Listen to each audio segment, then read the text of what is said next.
요엘 말씀 2장이고요. 12절부터 14절까지 말씀을 우리 같이 한 목소리로 읽겠습니다. 12절입니다. 여호와의 말씀에 너희는 이제라도 금식하고 울며 애통하고 마음을 다하여 내게로 돌아오라 하셨나니 너희는 옷을 찢지 말고 마음을 찢고 너희 하나님 여호와께로 돌아올지어다. 그는 은혜로우시며 자비로우시며 노하기를 더디하시며 인애가 크시사 뜻을 돌이켜 재앙을 내리지 아니하시나니 주께서 혹시 마음과 뜻을 돌이키시고 그 뒤에 복을 내리사 너희 하나님 여호와께 소제와 전제를 드리게 하지 아니하실는지 누가 알겠느냐. 아멘. 오늘 이 말씀 가운데 하나님의 크신 은혜가 있기를 간절히 기도하고 소망합니다. 기도하는 마음으로 한번 고백해 볼까요? 하나님과 동행하겠습니다. 우리 옆 사람 축복하면서 하나님과 동행하세요. 하나님과 동행하는 날들, 매일의 날들 되시기를 소망합니다. 오늘은 이제 구약성서 하나님과 동행한 사람들 두 번째로 요엘 시간입니다. 지난주에는 우리가 호세아 말씀을 보았지만 요엘도 똑같이 호세아와 같은 맥락을 같이 하고 있는 바가 있지요. 우리가 읽었던 본문에서 보셔서 아시겠지만 13절 말씀에 너희는 옷을 찢지 말고 마음을 찢고 너희 하나님 여호와께로 돌아올지어다. 요엘도 똑같이 호세아와 같이 여호와께 돌아오라라고 하는 강력한 메시지를 선포했던 귀한 선지자입니다. 세 장으로 구성이 되었어요. 요엘 1장, 2장, 3장 세 장으로 구성이 되어 있는데요. 굉장히 짧은 구절이지만 짧은 말씀들로 담겨있는 요엘서지만 정말로 강력한 메시지를 담고 있는 성경이 또 요엘서입니다. 우리가 요엘 선지자, 여러분들 그 요엘이라고 나오는 시작하는데 1장 제일 위에 요엘이라고 되어 있잖아요. 여러분들 성경책마다 요엘 옆에다가 혹시라도 여러분들 펜으로 적으실 수 있으시면 이렇게 적어 두십시오. 여호와의 날이라고 꼭 적어두시면은 아마 이해가 되는데 좀 도움이 되실 거예요. 여호와의 날, 하나님의 날, 그 날을 강력하게 선포했던 선지자가 요엘입니다. 여호와의 날 하면은 여러분들 신약성서에서 생각나는 성경이 뭐가 있어요? 여호와의 날 하면 떠오르는 말, 성경책이 아마도 요한 계시록일 가능성이 높겠죠. 여호와의 날에 해당되는 거. 신약성서의 여호와의 날을 강력하게 주장했던 성경이 요한계시록이라고 한다면은 구약성서에서 여호와의 날을 주장했던 정말 전무후무할 정도로 대단한 선포의 메시지를 전했던 사람이 요엘입니다. 계속해서 여호와의 날, 여호와의 날, 여호와의 날을 강조하고 있거든요. 자, 여러분들 한번 물어볼게요. 여호와의 날 하면은 무서워요, 즐거워요? 여러분들 어떠세요? 여호와의 날. 나는 무섭다. 나는 즐겁다. 아무도 손 안 들 줄 알고 있었습니다. 많은 분들이 여호와의 날 하면 제일 먼저 쿵쾅쿵쾅 하면서 무서워해요. 무서워요. 왜 무서워하는지 아세요? 길 가다가 횡단보도 옆에서 경찰 아저씨가 서 있는 거랑 똑같은 거예요. 죄진 거 하나도 없는데 경찰이 옆에 있으면 어때요? 괜히 무서워요. 똑같아요. 하나님 앞에 정말로 죄가 없는 사람이라고 할지라도 여호와의 날이 다가온다라고 하면은 무슨 생각이 드냐면 내가 부지불식간에 하나님 앞에서 잘못한 거 없을까? 아마 그 생각이 들 거예요. 그래서 여호와의 날 하면은요 굉장히 무서운 느낌이 드는 게 일반적인 성도님들의 특징입니다. 저도 마찬가지고요. 그런데 오늘 여호와의 날에 대해서 요엘 선지자가 이야기를 하면서 중요한 것, 그날 무서운 날 아니야. 그날 정말 무서운 날 아니니까 당신이 만약에 정말로 하나님을 제대로 섬긴다고만 한다면 그날은 정말 무서운 날이 아니야 라고 하는 것이 요엘 선지자가 선포했던 귀한 메시지입니다. 여러분들은 하나님을 제대로 섬기는 분들이라고 저는 믿어 의심치 않습니다. 그렇기 때문에 여호와의 날을 두려워하지 마십시오. 아멘? 여호와의 날을 정말로 두려워하지 마십시오. 기쁨으로 여호와의 날을 맞아들이실 수 있는 그 준비를 하시기 바랍니다. 아멘이시죠? 여호와의 날 무서워요, 즐거워요? 그래도 무서울 겁니다. 그래도 무서울 거 알아요. 자, 여호와의 날, 심판의 날이라고 하는 것은요, 뭘 가르는 날이냐면은 무죄냐 유죄냐를 가르는 날입니다.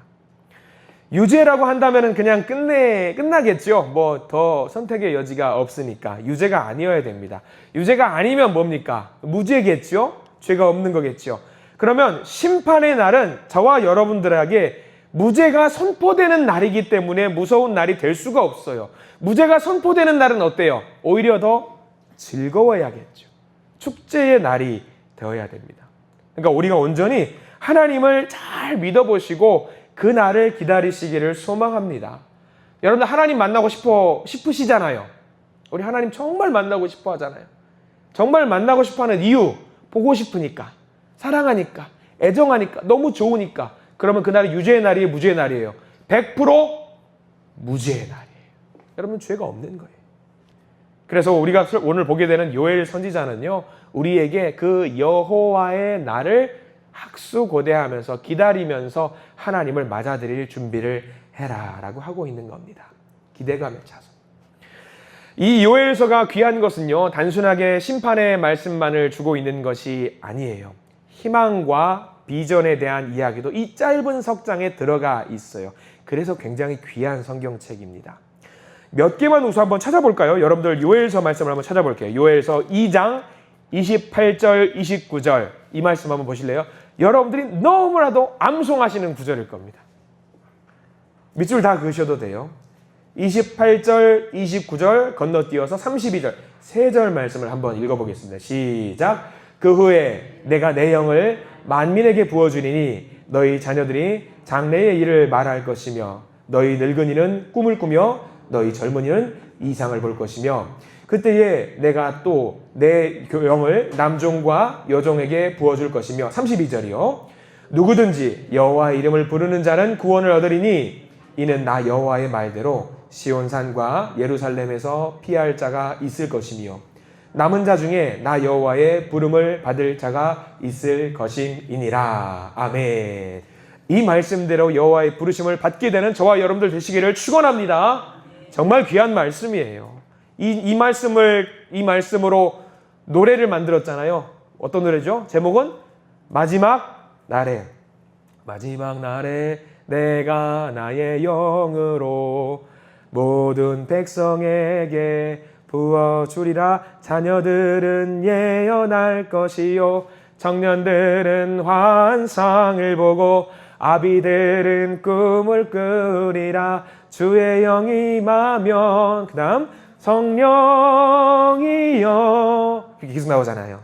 그렇게 계속 나와요. 그게 바로 오늘 우리가 읽었던 방금 2장 28절부터 32절 말씀이에요. 28절부터 32절 이 말씀은 무죄고 유죄고 다 필요 없이 비전을 보여주는 거예요. 앞으로 우리가 나아가야 될 비전, 우리가 어떻게 해야 될 비전, 너희들은 무엇을 하게 될 것인가의 비전, 내가 너희들에게 성령을 줄 것이라는 비전이 이미 구약 성서에 나와 있습니다. 그래서 선지자, 예언서지요. 귀한 말씀이에요. 요엘서, 여호와의 날. 그러니까 우리가 심판받을 날만 기억할 것이 아니라 비전의 날, 앞으로 내가 나아가야 될 그 날이라고 생각하시면서 기쁜 마음으로 여호와의 날을 기대하시고 고대하시는 우리 모두가 되기를 소망합니다. 솔직히 우리가 여호와의 날이 심판의 날이라고 하면은, 벌 받는 날이라고 하면은 하나님 만날 수 있을까요? 없을까요? 자신 없어요. 계속 도망다니겠죠. 어려서 부모님께 혼이 날 일이 많이 있었습니다. 저도 여러분들 아시겠지만 성격이 보통이 아니라서 굉장히 까불까불했었거든요. 그래서 그런 날이 있어요. 오늘 집에 가면 엄마에게 무조건 혼나겠다 하는 날이 있어요. 작살나게 맞겠다는 날이 있어요. 그럼 집에 들어가고 싶어요? 안 들어가고 싶어요? 안 들어가고 싶어요. 어두컴컴할 때까지 기다렸다가 배고프면 들어가요. 이제 놀다가 배고프면 들어가요. 정말 기다렸다가 아이고 혼이 나더라도 밥은 먹고 혼나야지 하고 들어간단 말이죠. 그리고 정말 신물나게 혼나요. 이제 많이 혼나요. 그리고 이제 그렇게 몇 번 혼나면 요령이 생겨요. 이제는 들어가도 어떻게 혼날지 답이 나와요. 그래서 그때부터는 늦게 들어갈까요? 일찍 들어갈까요? 일찍 들어가요. 일찍 매도 빨리 맞는 게 낫다고 일찍 들어가요. 혼날 건 일단 혼나자. 혼날 건 혼나자. 아니 내가 잘못했으니까 혼나자. 근데 그 끝에 뭐가 있냐면 뭐가 있어요. 다들 경험해 보셨겠죠? 많이 혼내시더라도 막판은 어떻게 해요? 어머 내 새끼 하면서 이제 안아주시잖아요. 그게 엄마 아빠잖아요. 혼낼 땐 혼내더라도 결국엔 안아주시는 분이 엄마 아빠예요. 그러니까 일찍 들어갈 수 있는 거예요. 요령이 생기니까. 마찬가지예요. 여호와의 날도 똑같아요. 혼날 거 있으면 혼나야 될까요? 말아야 될까요? 당연히 하나님 앞에서. 혼나야 될 게 있는데 하나님 용서해 주세요. 벌 안 받게 해주세요. 그건 욕심쟁이에요. 그건 말이 안 되는 거예요. 혼날 일이 있으면은 혼나요. 근데 혼난 뒤에도 우리 하나님이 뭐 하실 것을 믿기 때문에, 안아주실 것을 믿기 때문에, 용서할 것을 믿기 때문에 우리가 여호와의 날을 두려워할 필요가 전혀 없는 거예요. 여러분 혼나는 거 두렵죠?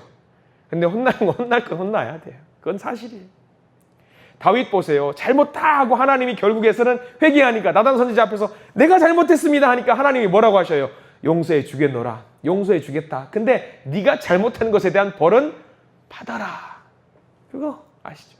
그래놓고 하나님께서 다윗에게 내 마음에 합한 자라고 하셨어요. 마찬가지. 우리가 여호와의 날에, 이 요엘 선지자가 이야기하는 여호와의 날에 우리를 안아주실 하나님을 기대하시면은요, 그 벌 받는 것도 사실 걱정할 필요가 없습니다. 하나님 앞에 나아가면 돼요.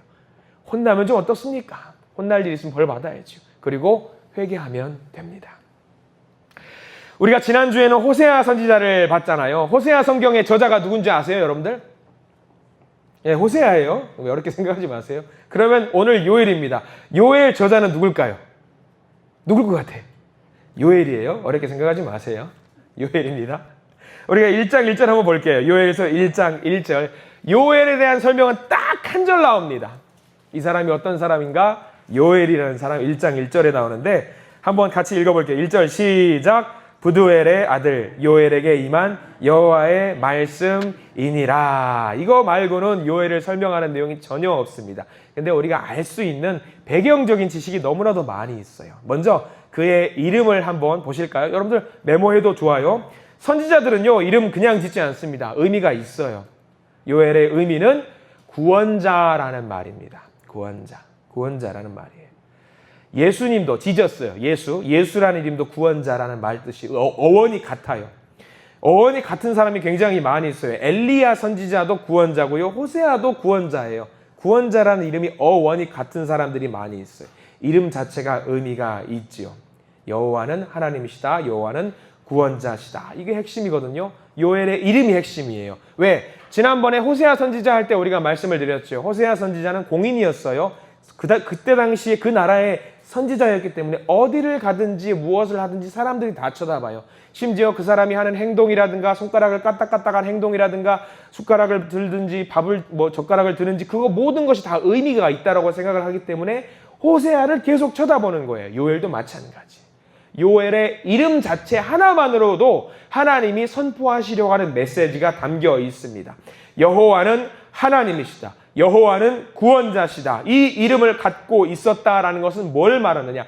하나님이 백성들에게 여호와는 구원자시다라는 것을 알려주시는 거예요. 여호와는 구원자시다 알려주는 것은 그 당시 사람들이 여호와는 하나님이시라고 인정을 했다 안 했다? 안 했다예요. 안 했기 때문에 여호와는 하나님이시다라는 것을 이름을 통해서 알려주신 겁니다. 근데 재밌는 게 있어요.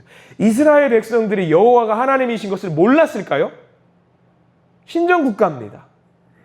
예배에 죽고 예배에 사는 사람인데 여호와가 하나님이신 것을 몰랐을까? 몰랐으니까 하나님께서 요엘 선지자를 통해서 알려주려고 하셨을까? 정말 친절하게 그걸 강조하셨을까? 다 아는 사실을 왜 그렇게 강조하셨을까? 둘 중에 하나입니다. 1번 진짜로 몰랐거나 2번 알면서도 받아들이지 않았거나. 둘 중에 하나였기 때문에 하나님이 선지자를 통해서 이름을 그렇게 지어가면서까지 선포하셨던 거예요.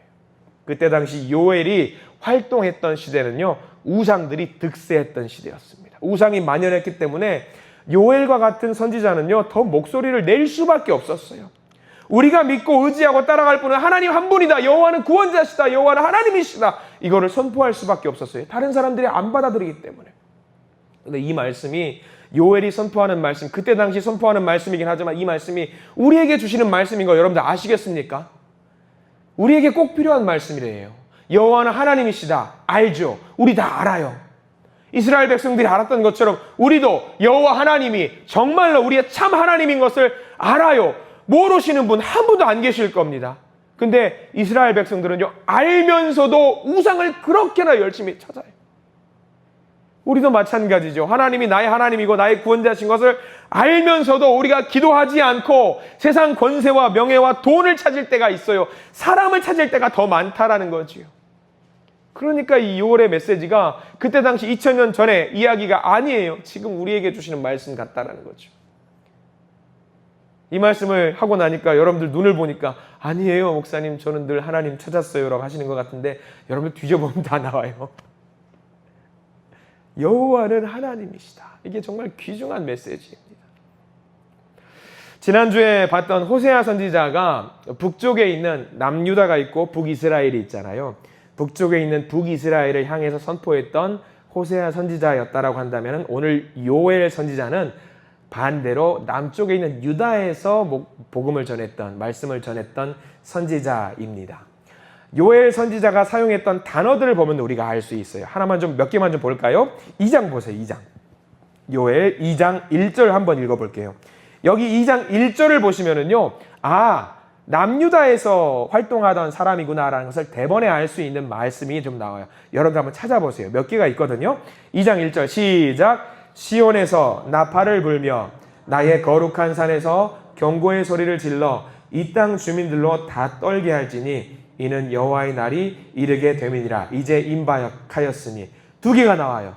뭘 것 같아요? 하나는 시온이죠. 또 하나는 시온이면은 시온이 어디 있어요? 시온이 바다에 있죠, 여러분들. 시온이 산에 있죠. 그러면 그 산 나와 있죠? 거룩한 산이라고 이 두 개가 나와요. 시온산은 예루살렘이잖아요. 성전이 있는 예루살렘. 거룩한 산. 그러니까 요엘 선지자가 활동했던 곳이 이런 것들을 보면 이게 계속 굉장히 많이 나오거든요. 이 사람 남유다에서 활동했던 귀한 선지자였구나. 예루살렘에서 활동했던 선지자였구나. 우리 몇 개만 더 표시해 볼까요? 성경 보시고 2장 15절도 한번 보실래요? 몇 개만 좀 찾아볼게요. 2장 15절 보면 여기도 시온이 나오는데 거기 시온에다가 동그라미 표시해 두셔도 좋을 것 같아요. 2장 15절 시작. 너희는 시온에서 나팔을 불어 거룩한 금식일을 정하고 성회를 소집하라. 시온도 나오고 성회도 나오고 나팔이란 말도 있어요. 나팔은 여러분들 생각나는 거 절기가 하나 있죠? 나팔절이라고 여러분들 있습니다. 예배를 드릴 때 나팔절이라는 말씀도 있어요. 이런 것들을 보면은 요엘 선지자가 굉장히 짧은 성경책의 비중을 차지하고 있지만은 예루살렘에서 활동했고 남유다에서 활동했던 선지자였구나. 그러면 생각해 보세요. 예루살렘에서 뭐가 이루어지죠? 예루살렘에서 뭐 해요? 사람들이 모여서 예배드려요. 누구한테 예배드리죠? 하나님께 예배드려요. 그러면 이 사람들이 예배를 드릴 때 하나님께 예배를 드리면서 여호와는 나의 하나님이시다라는 것을 모르고 예배를 드렸을까? 알면서 예배를 드렸다는 거죠. 알면서. 그러면서 그런 사람들에게 요엘 선지자가 지금 강력하게 선포하는 거예요. 여호와의 날, 심판의 날, 시온산, 돌아오지 않으면 벌 받는다. 이런 말들을 선포하고 있는데 조금 특징이 있습니다. 굉장히 큰 특징이 있는데 누구한테 선포하고 있냐면 조금 이따 또 다시 한번 보겠지만 요엘 1장 2절 제일 앞 글자 한번 보실래요? 제일 앞 단어. 요엘 1장 2절 말씀. 자, 오늘 성경 왔다리 갔다리 많이 하는데 한번 보셔요. 요엘 1장 2절. 같이 한번 읽어보겠습니다. 시작. 늙은 자들아 너희는 이것을 들을지어다. 땅의 모든 주민들아 너희는 귀를 기울일지어다. 거기까지 해볼게요. 제일 먼저 불렀던 사람이 늙은 자더라. 영어로는 엘더라고 하고요. 지금 우리식으로 표현하면 장로라고도 이야기를 하지만 그때 당시는 누구를 말하냐면 제사장들을 이야기합니다. 제사장들을 향해서 선지자가 여호와가 하나님이다 라는 것을 선포하고 있는 거거든요. 이게 납득이 가세요? 예배를 주관하고 있는 제사장님 그 당시 목사님이잖아요. 그 목사님한테 선지자가 와가지고 야 윤목사야 여호와가 하나님이야. 그럼 목사님이 뭐라 그래요? 나도 알아요 라고 하겠죠. 그런데 요엘 선지자가 계속 선포하는 거예요. 아니 여호와가 하나님이라고 나도 안다고요. 아는 사람이 왜 그래? 지금 그거죠. 아는 사람이 왜 그래? 이때 당시 왜 제사장들에게 이 요엘 선지자가 강력하게 선포를 했는지 제가 여러분 나눠드린 자료 하나를 좀 역사 이야기를 해볼게요. 재밌는 역사 이야기가 있어요. 여러분들 여기 계보 보시면은 요엘 선지자가 활동했던 당시가 8번째 왕 요아스 왕을 한번 보셔. 요아스라고 해서 이분이 참 재밌는 분입니다. 요아스 왕. 남쪽에 있는 유다 왕조인데 요아스 왕인데 몇 년간 통치를 했어요? 무려 40년. 엄청나게 통치를 했어요. 남유다에서 오래 통치했으면 보통 둘 중에 하나예요. 하나님을 엄청 잘 섬겼거나 하나님을 엄청 잘 섬겼거나 둘 중에 하나예요. 둘 다 잘 섬겼어요. 잘 섬겼어. 그럼 잘 섬겼다는 얘기, 안 섬겼다는 얘기예요. 잘 섬겼던 왕이에요. 문제는 문제가 있어요. 그 문제에 대한 이야기를 해볼게요. 이게 다 연결돼요. 요엘 선지자가 제사장들에게 강력하게 선포를 했던 것과 연관되거든요. 뭘 봐야 되냐면 요아스 이 왕 때 제사장이 정말 열심히 활동을 했어요. 엄청나게. 왜 활동을 많이 했느냐? 나라를 다스리는데 제사장들이 끼면 될까요? 안 될까요? 여러분 생각해 보세요. 대한민국이라는 나라를 통치하는데 제가 국무총리가 돼서 하면은 잘 될까요? 안 될까요? 안 되겠지요. 우리나라는 헌법에 정교 분리가 되어 있는 나라예요. 정치 이야기하고 싶은 마음은 없는데 하나 좀 볼게요. 우리 1장 9절 말씀 한번 볼게요. 이 요엘 선지자가 제사장들을 향해서 뭐라고 말하는지 1장 9절에 나와요. 오늘 좀 찾아볼 때가 많죠. 1장 9절 시작. 소제와 전제가 여호와의 성전에서 끊어졌고 여호와께 수종드는 제사장은 슬퍼하도다. 소제와 전제는 어디서 드리냐면 예루살렘 성전에서 지성소에서 드려지는 거예요. 근데 소제와 전제가 끊어졌어요. 왜 끊어졌을까? 끊어진 이유가 있었겠죠. 그리고 예배를 진짜로 드리고 싶은 사람들은 슬퍼한다고 했어요. 왜? 예배를 드리지 않아요. 근데 보니까 이 요엘 선지자가 활동했을 때에 요아스라는 왕은 40년 동안 통치했어요. 태평성대가 이루어졌어요. 도대체 이유가 뭘까? 계속 이런 표현이 나와요. 성전, 소제, 전제, 왜 너희들 예배드리지 않느냐? 제사장들 예배드리지 않냐? 왜 그러느냐? 제가 방금 계속 드리는 말씀들을 섞어보면 뭐가 문제가 있었구나. 누구한테 문제가 있을 것 같아요? 제사장들한테 문제가 있었어요. 제사장들. 어떤 문제였냐? 여러분들 요아스 왕의 바로 위에 있는 왕이 누군지 보셔요. 이 이름 여러분들 아셔야 되거든요. 이거 반드시 기억하셔야 돼요. 요아스 왕 바로 위에 왕이. 아시는 분들 아실 겁니다. 아달랴. 희대의 악녀 중에 한 명이죠. 희대의 악녀. 이 아달랴 바로 위에 왕이 아하시아 왕인데 이 아하시아가 아달랴하고 어떤 관계냐면 아달랴 아들이 아하시아예요. 아하시아가 통치하고 1년 만에 죽어요. 그랬더니 아달랴 아하시아의 엄마가 어떻게 하냐면 그 가족들을 남자들은 죄다 죽여요. 왜 죽이냐? 이 아달랴가 자기가 왕 되려고 다 죽여버려요.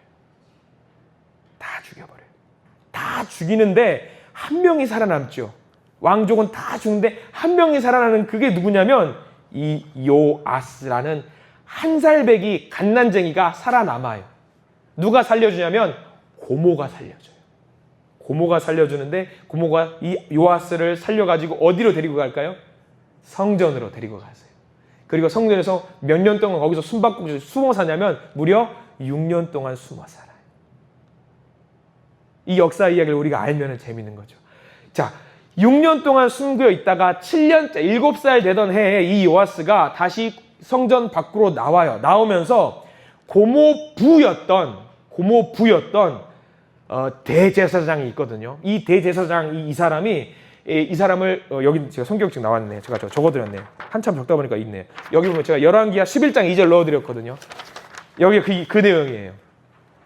자, 열왕기하 11장 2절 말씀 제가 프린트 해준 그 자료 한번 볼게요. 시작. 요람 왕의 딸 아하시아의 누이 여호세바가 아하시아의 아들 요아스를 왕자들이 죽임을 당하는 중에서 빼내어 그와 그의 유모를 침실에 숨겨 아달랴를 피하여 죽임을 당하지 아니하게 한지라. 이 내용이 성경에 나오죠. 혈육이 다 죽어가는데 딱 한 명 요아스가 살아남고 성전에서 숨고요. 무려 거기서 6년 살고 7년째에 나와요. 그리고 고모부가 데리고 나와서 이 사람이 적자입니다. 이 사람이 왕이 되어야 합니다. 그리고 아달랴를 잡아서 제거하죠. 고모부가 누구냐? 여호야다라고 하는 대제사장입니다. 은인이죠. 요아스를 살려주고 교육하고 먹여주고 재워주고 살려준 사람 고모부 여호야다 대제사장. 제사장 중에 대장 대제사장. 자, 정상으로 돌아가요. 요아스가 왕이 됐는데 여러분 생각해 보세요. 요아스가 몇 살 때 왕이 돼요 그러면? 7살 때 왕 돼요. 자, 7살이 왕이 됐습니다. 아주 통치를 잘하겠죠. 잘해요 못해요? 못하죠. 어떻게 잘해요? 7살이. 더하기 빼기도 이제 모르는 그런 나이잖아요. 어떻게 알아요? 그러면 그때부터 여러분들 생각해 보십시오. 뭐가 시작됐겠구나. 수렴청정이 시작되는 거죠 이제. 수렴청정이. 왕 앞에 놓고 뒤에서 우리는 그러잖아요. 가려가지고 뒤에서 이렇게 하세요, 저렇게 하세요. 그런 것들 수렴청정을 하는 거죠. 그때부터 수렴청정을 하기 시작하는 거죠. 잘했을까요? 못했을까요? 처음에는 여러분 성경 아시겠지만 여호야다가 이 대제사장 여호야다가 하나님을 정말 잘 섬기는 사람이에요. 그래서 여호야다가 살아있는 동안에는 요아스 왕이 통치를 굉장히 잘했다고 성경에 나와 있어요. 문제는 요아스가 무너지죠. 언제 무너지죠? 이 여호야다 대제사장이 죽고 나서부터 와르르르 무너져요. 근데 여호야다가 이미 대제사장으로서 요지에다가 사람들을 심었겠죠. 어떤 사람들? 자기가 일하기 편리한 사람들을 심었겠죠. 그럼 요지에 정치인들이 들어갔을까요? 제사장들이 들어갔을까요? 당연히 제사장들이 들어갔어요. 이게 여호야다의 실수입니다. 그래서 여호야다가 통제할 수 있는 사람이 없으니까, 권력이 한 곳에 집중되니까, 여호야다가 분명히 잘했어요. 대제사장으로서 예배도 확립했고요. 잘했습니다. 죽고 난 뒤에 이 제사장 밑에 있는 사람들이 무슨 맛을 알게 됐냐면 권력의 맛, 정치의 맛을 알게 된 거죠. 그때부터 와르르르 무너지는 거죠. 물론 정치에 관심이 있어야 돼요. 여러분들 저 정치에 관심이 있어 보여, 없어 보여요? 저 엄청 관심 있어요. 엄청. 다만 드러내지 않을 뿐입니다. 관심이 있어야 돼요. 정치인들도 마찬가지로 나라를 위해서 관심이 있어야 돼요. 기도해야 됩니다. 우리도 다 그렇게 해야 되죠. 근데 그게 과하면 안 되겠죠. 이때 당시 요엘 선지자가 활동했을 때 이런 역사적인 배경이 있었던 거예요. 그렇기 때문에 요엘이 막 무너질 수밖에 없는 거죠. 여호야다가 죽고 나서 요아스 왕은요, 자기가 생각대로 통치할 수 있는 나이가 되었음에도 불구하고 그 옆에 있는 간신배들이었던 제사장들의 가문이설로 흔들렸고 무너지게 되고요. 요아스의 최후는 좋지 않습니다. 바로 이러한 상황 속에서 요엘 선지자가 일어나서 제사장들아 정신 차려라, 여호와가 하나님이시다라고 외쳤던 거예요. 이제 그럼 이해가 되시죠? 요엘 선지자가 왜 이런 말씀을 했는지 이제 우리는 이해할 수 있는 거예요. 예배에 집중해야 될 제사장들이 예배에 신경 쓰지 않고 다른 것에 집중하고, 선지자 입장에서는 이게 말이 안 되는 거죠. 바른 소리를 누군가는 해야 돼요. 권력의 핵심이 제사장들에 있다 보니까 사람들이 함부로 말도 못하는 거죠. 누군가는 말을 해야 돼요. 권력이랑 종교가 힘을 합하면은요, 반드시 타락하게 되어 있습니다. 반드시 타락하고 있어요. 중세시대의 대표적인 사건, 여러분들 가톨릭에서 면죄부 사건 아시죠? 면죄부. 돈을 주면 죄가 용서받는 사건이 있었어요. 얼마나 편해요. 내가 죄를 저질러 놓고 돈을 헌금하면 죄가 용서받아요. 자, 한 단계 세금을 더 걷어야 되겠어요. 더 나가요. 너의 죄뿐만 아니라 돌아가신 너의 아버지와 할아버지와 증조할아버지와 고조할아버지 죄까지 사해줄 테니 헌금해라. 이게 중세시대의 면죄부거든요. 정치와 권력, 종교가 이게 연합이 돼버리면 반드시 타락하게 됩니다. 지금 딱 그때였어요. 그래서 요엘 선지자가 요아스 왕 시대의 장로들과 제사장들하고 다 외치는 거예요. 너희들 그러면 안 돼. 여호와는 하나님이야. 그러면서 혹독한 말들이 정말 많이 나와요. 여러분 성경책 보실래요? 1장 13절 말씀. 자, 요엘서 1장 13절 말씀을 함께 볼게요. 1장 13절 말씀. 자, 요엘 1장 13절 시작. 제사장들아, 너희는 굵은 배로 동이고 슬피 울지어다. 제단에 수종드는 자들아, 너희는 울지어다. 내 하나님께 수종드는 자들아, 너희는 와서 굵은 베옷을 입고 밤이 새도록 누울지어다. 이는 소재와 전제를 너희 하나님의 성전에 드리지 못함이로다. 베옷을 입었다는 건 뭘 말할까요? 죽었다는 거예요. 죽었다는 거예요. 예배가 죽었다는 거죠. 이게 과연 맞는 거냐? 우리는 하나님을 섬기는 민족인데 하나님이 죽었고 예배도 죽었고 이게 다 죽었다라고 생각하는 게 맞는 거냐? 그렇게 하면 안 된다라는 거죠. 그러면서 요엘 선지자가 선포의 메시지를 내리는 거예요. 우리 이렇게 살면 안 돼. 우리 이렇게 살면 죽을 수밖에 없어. 라고 해가지고 나오는 말씀이 여러 가지 곤충들이 나와요. 2장 말씀 보실래요? 2장 1절 위에 제목만 보세요. 아마 성경마다 조금씩 다르겠지만 아마 이런 말씀이 기록되어 있겠죠. 여호와의 날을 경고하는 메뚜기 때. 이때 당시 메뚜기 때는 뭐냐면요, 국가적인 재앙이에요. 메뚜기 떼가 확 휩쓸고 가면은요, 먹을 수 있는 곡식이 다 없어지는 거예요. 다 죽는 거죠. 그러니까 이만큼 재앙이 금방 다가올 텐데 우리가 하나님을 제대로 섬기지 않으면 안 된다라는 것을 지금 요엘 선지자가 선포하는 거예요. 이때 당시 북방에 어떤 민족이 자라고 있었냐면 아수르. 남방에 뭐가 있었냐면 바벨론. 이 요엘 선지자가 선포했던 것처럼 북이스라엘은 결국 아수르에 멸망당하고요. 남쪽에 있는 유다는 바벨론에 멸망을 당합니다. 결국 예언대로 됩니다. 이렇게 강력한 나라들에 의해서 이 이스라엘과 유다가 다 멸망하게 되거든요. 그래서 이렇게 요엘은 강력한 말씀을 선포할 수밖에 없습니다. 자, 이렇게 요엘서 말씀을 한마디로 정리하면 어떤 책일까? 여호와의 날에 관한 계시록이다라고 우리는 봐도 될 것 같습니다. 심판의 이야기를 좀 더 보았으면 좋겠는데요. 여러분들 1장, 2장에 다 나오는데 1장 4절 한번 볼까요? 어떻게 나라가 망가질 것인지에 대한 예언의 말씀이 1장 4절 말씀이에요. 같이 한번 읽어보겠습니다. 시작! 팥종이가 남긴 것을 메뚜기가 먹고, 메뚜기가 남긴 것을 느치가 먹고, 느치가 남긴 것을 황충이 먹었도다. 남는 게 있다라는 얘기예요? 없다라는 얘기예요? 없다라는 얘기예요. 하나님을 제대로 믿지 않으면 이렇게 심판이 심해지게 될 것이다. 이중적으로, 삼중적으로 계속 심판, 멸망을 선포할 것이다. 근데 말씀의 서두에 여러분께 한 가지 말씀드린 바가 있어요. 뭐냐면 심판의 날은 곧 무슨 날이다? 구원의 날이다. 즐거운 날이 될 수 있다. 심판은 곧 구원입니다. 심판은 곧 구원이에요. 하나님의 백성들 중에 불순종하는 자들은 이렇게 요엘 선포의 말씀처럼 멸망하겠지만 하나님께 돌아가는 자들은 반드시 뭐라고 말씀하셨냐? 구원을 받는다라고 선포하고 있습니다. 굉장히 중요한 주제죠. 그래서 이렇게 요엘 선지자는 이렇게 계속 제사장들과 사람들에게 회개의 메시지를 선포하고 있습니다. 그러면서 여러 가지 회개의 메시지를 해요. 금식해라, 애통해라, 죄를 뿌리고 하나님 앞에 나아가라. 그렇게 선포하고 있어요. 근데 아까도 말씀드렸습니다. 여호와의 날과 관련돼서는 첫 번째 심판이라고 그랬고 두 번째는 구원을 우리에게 허락하신다라는 말씀을 드렸는데 이 구원 중에 귀한 말씀이 있더라고요. 귀한 말씀. 2장 23절 말씀을 한번 보실래요? 여러분들 2장 23절 말씀을 한번 같이 보겠습니다. 심판의 메시지가 있는가 하면 행복한 말씀, 기쁨의 말씀도 분명히 담겨 있는 게 요엘이에요. 그래서 요엘이 귀한 겁니다. 2장 23절 말씀 한번 읽어보겠습니다. 시작! 시온의 자녀들아 너희는 너희 하나님 여호와로 말미암아 기뻐하며 즐거워할지어다.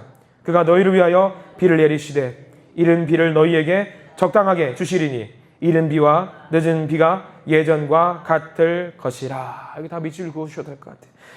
여기서 예언서의 말씀으로 비라는 말에 대해서 많은 학자들이 뭐라고 말하면 예수 그리스도라고 이야기를 하는 분들도 많이 계시더라고요. 예수님과 관련된 이야기, 성령님과 관련된 이야기. 회개하는 자에게 이렇게 즐거워할지어다. 분명히 비를 내려주실 것이다 라는 이야기죠. 또 하나 우리가 28절 읽었던 본문이죠. 28절 말씀도 2장 28절 말씀도 같이 밑줄을 보면서 읽어야겠죠. 2장 28절 시작! 그 후에 내가 내 영을 만민에게 부어주리니 너희 자녀들이 장래 일을 말할 것이며 너희 늙은이는 꿈을 꾸며 너희 젊은이는 이상을 볼 것이며. 이 말씀이 신약에 가서 사도행전 2장에도 나와요. 그대로 인용해요. 그대로 인용해요. 그러니까 요엘의 말씀이 짧은 석장이지만 굉장히 중요한 말씀이라는 것입니다.